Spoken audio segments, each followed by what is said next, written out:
Özbek Yıldız ilk klibini Fatih Erkoç'la birlikte seslendirdiği Görmesem Olmaz adlı şarkıya çekti. Görmesem olmaz, kalbime uymaz. Seni bugün gözlerime sürmesem olmaz.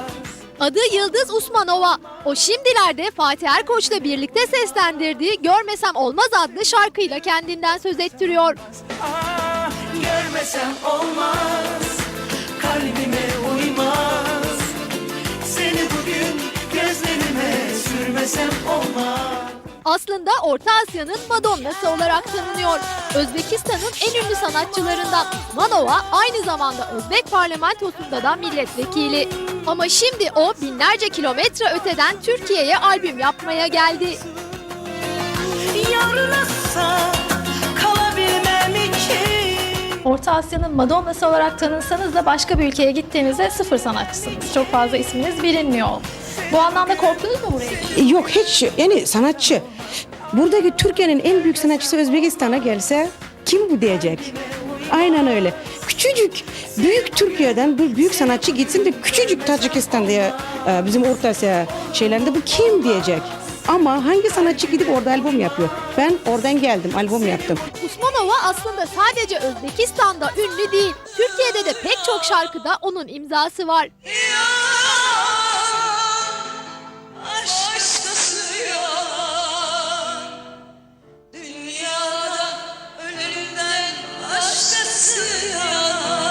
Candan Erçetin'in Yalan şarkısı aslında sizin besteniz.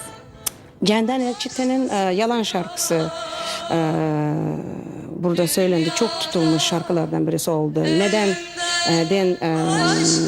deme deme şarkımı da söylendi. Maalesef orada ben anonim diye gördüm.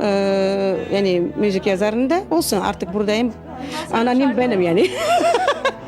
Neden yar neden bilinmez acı çekmeden, neden can neden. Özbek Yıldız Türk sanatçılara yalnızca bestelerini vermedi. Zaman zaman Özbekistan'a giden Türklerle de birlikte sahneye çıktı. Özbekistan'da tabii ki bizim misafirimiz oldu. Orada bir konser programı vardı. Orada gelirken şarkı söylerken biz de çıkıp beraber konuştuk, şarkı söyledik. Bir süre önce Türkiye'ye yerleşen ve Türkçe dersleri almaya başlayan Asyalı Madonna şarkılarını da isteyenlere vermeye hazır. Görmesem olmaz. Kısa bir aradan sonra tekrar karşınızda olacağız.